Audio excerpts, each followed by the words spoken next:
ఒక ఊర్లో కోటయ్య అనే అతను ఉండేవాడు. అతనికి 10 ఎకరాల మామిడి తోట ఉండేది. కోటయ్యకి డబ్బాస ఎక్కువ, పరమ పిసినారి. తోటకి కాపలా పెడితే ఆ కాపలావాడు ఎక్కడ 1-2 మామిడి పళ్ళు తింటాడేమో అని కాపలా కూడా పెట్టకుండా తానే కాపలా కాసేవాడు. ఈ ఏడు పంట బాగానే వచ్చింది. కాయ 10 రూపాయలు అమ్మినా మస్తు పైసలు వస్తాయి. జర పైలంగా చూసుకోవాలి.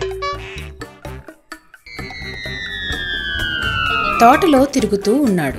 అలా తిరుగుతూ ఉండగా అతనికి ఫోన్ వచ్చింది. హలో, అలా నేను శివయ్యని మాట్లాడుతున్నా. రే నువ్వా, ఎట్లున్నావురా? నేను బాగానే ఉన్నా, నువ్వెట్లున్నావు? బాగానే ఉన్నా గాని షేన్ ఎట్లున్నది? దిగుబడి ఎంత వస్తున్నది ఏంది? ఇంకెక్కడి షేను, మన పెద్ద తుఫాన్ వచ్చి షేన్ అంతా పాడైపోయింది. గింజ లేకుండా అంతా రాలిపోయింది వరి. అవునా? ఎంత పని అయింది? ప్రభుత్వం ఏమన్నా ఆదుకున్నదా మరి? ఏదో కొంత పంట నష్టం ఇచ్చి ఆదుకున్నది. ఇంతకు నీ తోట ఎట్లున్నది? బానే ఉన్నది. సరే, నేను మళ్ళా చేస్తా అని ఫోన్ పెట్టేసి, పంట నష్టమా? ఇదేందో మనకు పనికొచ్చేటట్టే ఉన్నది. కాసేపు ఆలోచనలో పడ్డాడు. అతనికి ఒక ఐడియా వచ్చింది. ఇప్పుడు నా తోటల పళ్ళన్నీ నేనే దింపి తుఫాను గాలికి రాలిపోయినాయి అని చెప్తే పంట నష్టం పైసలు వస్తాయి, నా పళ్ళు నాకే ఉంటాయి. అప్పుడు నాకు డబల్ లాభం. వావ్, మస్తున్నది ప్లాన్. శభాష్ రా కోటయ్య. తన భుజం తానే కొట్టుకుంటున్నాడు. అక్కడి నుంచి ఇంటికి వెళ్ళి సోఫాలో కూర్చుని, ఇప్పుడు ఏం చెయ్యాలి? ఒక 10 మంది మనుషుల్ని పెట్టి కాయలను అన్ని దింపించేసి గవర్నమెంట్ వాళ్ళకు అప్లికేషన్ పెడతా. నా తోటంతా పాడైంది, పళ్ళన్నీ రాలిపోయినాయి, మీరే నన్ను ఆదుకోవాలి అని పెడతా. పాలేరుని పిలిచాడు. రే మళ్ళీ ఒక 10 మంది కూలోళ్ళను పట్టుకుపోయి తోటలున్న మామిడికాయలన్నీ దింపి మన గోదాములో పెట్టిరా. అదేందయ్యా, అప్పుడే నింపిస్తున్నారు? ఇంకా టైం ఉన్నది కదా. చెప్పింది చేయబోయ్. అట్లనే అయ్యా. అతను అక్కడి నుంచి వెళ్ళాడు. అతను వెళ్ళగానే కోటయ్య పంట నష్టం తనిఖీ చేసే అధికారుల దగ్గరికి వెళ్ళి, అయ్యా, నా 10 ఎకరాల మామిడి తోట అంతా పాడైపోయింది, మీరే నన్ను ఆదుకోవాలి, లేదంటే నేను నా కుటుంబం అదే మామిడి చెట్ల కూరేసుకోవాలనయ్యా అని వాళ్ల ముందు కన్నీళ్లు కార్చాడు. అది చూసి, ఏడుస్తొస్తుందా అయ్యా? సరే, రేపు పొద్దుగాల వచ్చి ఎంత నష్టం జరిగిందో అంచనా వేసి నష్టపరిహారం అందేలాగా చేస్తాం, నువ్వెళ్ళు. అట్లనే సార్, నమస్తే. అక్కడి నుంచి వెళ్ళాడు. మర్నాడు ఉదయం కోటయ్య ఇంట్లో ఉండగా అతనికి ఫోన్ వచ్చింది. హలో, కోటయ్య, 2 ఆఫీసర్స్ మీ తోటను చూడ్డానికి వస్తున్నారు. సార్, సరే సార్ అని ఫోన్ పెట్టేసి, ఈ పాటికి మల్లిగాడు కాయలన్నీ తెంపేసి ఉంటాడు.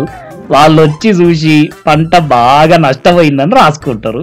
నాకు పళ్ళకు పళ్ళు, పైసలకు పైసలు రెండుంటాయి. ఆనందపడుతూ ఉన్నాడు. చెక్ చేయడానికి 2 ఆఫీసర్లు వచ్చారు. వాళ్ళు వచ్చి తోట దగ్గర ఆగారో లేదో కోటయ్య పాలేరు మళ్ళీ ఒక ఆటోలో కొంతమంది నేసుకుని వచ్చాడు. పాలేరుని చూసిన చెకింగ్ ఆఫీసర్స్, ఎవరు మీరు? నేనా, కోటయ్య గారి పాలేరుని. ఈ కాయలన్నీ తెంపి గోదాంలో పెట్టువని మా అయ్యగారు చెప్పిండ్రు, అందుకే వచ్చినాం. అంటే తుఫాను వచ్చి కాయలన్నీ రాలలేదా? ఎవడన్నాడు అట్లా అని? ఇంతంతా గాలి కూడా రాలేదు. ఇంతకు మీరెవరు? మీ అయ్యగారికి బాగా తెలుసు, వస్తే మేమొచ్చి వెళ్ళామని చెప్పు అని అక్కడి నుంచి వెళ్లారు.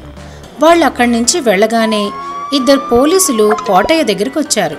పోలీసుల్ని చూసి, ఏంది సార్ ఇట్లొచ్చిండ్రు? జరగని నష్టం జరిగిందని చెప్పి ప్రభుత్వాన్ని మోసం చేయాలని చూసినందుకు మిమ్మల్ని అరెస్ట్ చేస్తాం. ఆ మాట వినగానే కోటయ్య గుండె పట్టుకుని నిలబడిపోయాడు. ఏదో చేద్దాం అనుకున్నా, ఇంకేదో అయ్యింది. అత్యాస కోడలు మాయా ట్రీట్మెంట్. అత్తగారిని అడిగి మరీ మాయా టీవీ తీసుకుని ఆ టీవీలో నుంచి జంతువుల్ని తెప్పించి అక్క కమలని భయపెడదామని చూసిన విమలని భూతం ఎలా భయపెట్టిందో ఇంతకు ముందు కథల్లో మనం చూసాం. హాల్లో కూర్చుని టీవీ చూస్తున్న అత్తగారు తన 2 కోడళ్లను పిలిపించింది. 2 వచ్చి అత్త ముందర నిలబడ్డారు. చెప్పుర్రి అత్తమ్మ, ఏమో పిలిచారు? అబ్బో, ఏం అడుగుతున్నవే?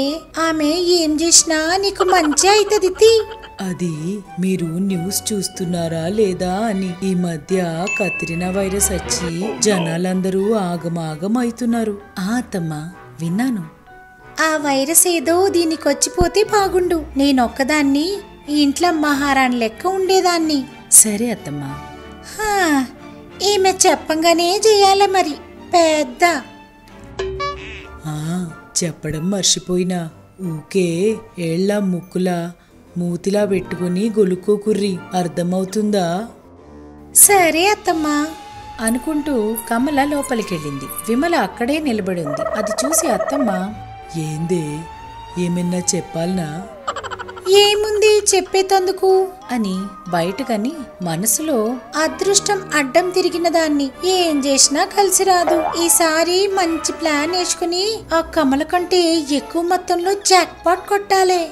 ఏంటి స్తంభంలాగా సైలెంట్ గా నిలబడ్డావు? ఏం లేదు. కాఫీ ఏమైనా తాగుతారా? ఏమొద్దు. సరే పొద్దుకి ఫంక్షన్ ఉంది, నే పోతున్నా. ఇప్పటిదాకా చెప్పింది విన్నావా లేదా? ఏం కాదు, దుక్కలెక్కున్నా. నన్ను ఆ కత్రినా వైరస్ ఏం చేస్తుంది? నే పోతా. సరే పోతే పోయినావు గాని ఎవ్వరికి షేక్ హ్యాండ్ ఇవ్వకు. ముఖానికి మాస్క్ వేసుకో. ఎవరితోనన్నా మాట్లాడేటప్పుడు దూరంగా ఉండి మాట్లాడు. సరేది అని అనుకుంటూ అక్కడి నుంచి లోపలికి వెళ్తూ, నువ్వు చెప్పినవి చేస్తే ఇక ఫంక్షన్ పోవడెందుకు, ఇంటికాడే ఉంటే సరిపోదా అని అనుకుంటూ లోపలికెళ్ళింది. మర్నాడు ఉదయం తన గదిలో నుంచి బయటకొస్తూ, అత్తమ్మా నాకు ఒకటి దగ్గు జ్వరం. నిన్న ఫంక్షన్ మీరు వద్దని చెప్పినా వినకుండా పోయినా. ఇప్పుడు నాకు కత్రినా వైరస్ వచ్చినట్టుంది అత్తమ్మా. ఏం భయపడకు. జ్వరం దగ్గు ఉన్నంత మాత్రాన అది కత్రినా వైరస్ అని చెప్పలేము.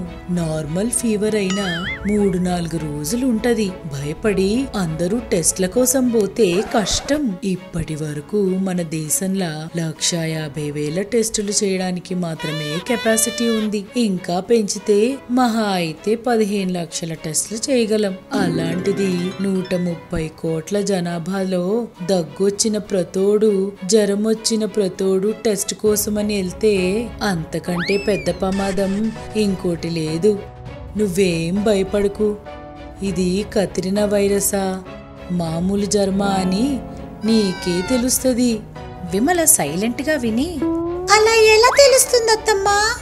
మొదటి రోజుతో పోల్చుకుంటూ 3వ రోజు ఎలా ఉందో, 3వ రోజుతో పోల్చుకుంటే 6వ రోజు ఎలా ఉంది, రోజు రోజుకి పెరుగుతుందా తగ్గుతుందా అని గమనించుకుంటూ తగ్గకుండా పెరుగుతూ ఉంటే అప్పుడు మాత్రమే నువ్వు టెస్ట్కి వెళ్ళాలి.